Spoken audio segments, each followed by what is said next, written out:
This is Car Guys Talk with Andrew and Tavarish. So that's the thing. Also, and this may be contentious for a lot of people, but in my experience, at least, it's not really a huge gain other than noise. Cold air intakes. So this might be contentious, but cold air intakes, when you buy a cold air intake for any car, you're not just paying for the materials. And that's the problem with a lot of these, because you can buy a cold air intake from eBay for like $20. Of course. The problem is, Or you can buy one of the like build your own with like sections and elbows and stuff. yeah, that too. But you can, when you buy a cold air intake from someone like, I don't know who makes cold air intake, AFE or something. Or K&N. Yeah. When you buy an actual cold air intake kit, there's research and development that goes into that. And there's quality control. And there's stuff like that. With a eBay cold air intake, you don't get that. It's just kind of made to look and fit like the other, Sure. like a $200 InGen or AEM intake, where the eBay one is just some no-name brand, no-name filter, and then it'll cost you, a quarter of the price or a tenth of the price. But the problem is there's two issues with this. Cold air intakes might not be necessary anymore because the intake air, like the air boxes now, first of all, most cars now are going to be turbocharged. So the intake, you don't need the sort of velocity that you used to. Right. Because now it's all compressed anyway. It doesn't really matter. Of course, colder air makes a difference, but not as much now because it still has to go through an intercooler anyway. Correct. So, and a lot of these a lot of these stock airbox systems, they take it from the place with lowest pressure anyway. They take it from, right outside, they take it from a place where if you're driving, you actually get not a ram air effect, but you just get it a place where cool air is.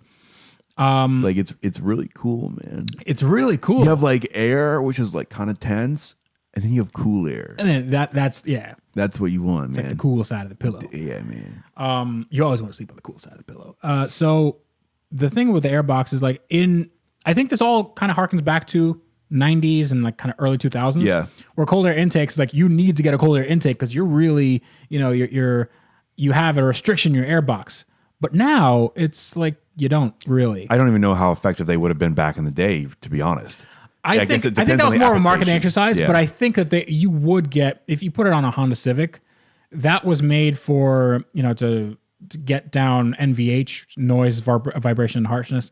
You didn't want a lot of intake noise, but then, people took off their airboxes like, wow, my car is a race car and it feels faster. It's not really faster, but it just feels like it. And you actually end up losing some low end torque or something. Yeah. But that might have been a placebo effect. And I know some people in the comments were like, my cold air intake actually gave me 20 horsepower. It's really, really few and far between for any sort of gains. Yeah. But they sound cool. They do. They look cool. And anytime you can get colder air into your engine, it also makes it for kind of a more, like a better experience as far as timing and your engine doesn't heat soak as much. And that's usually better. For the Mini Cooper, I bought into the whole cold air intake thing, and I did the thing and put it on or whatever. But for the ST, but it wasn't even a cold air intake. It didn't change the placement of the intake. It was still on top of the engine. Right. Yeah. So it didn't do anything. You just put a filter in there, right?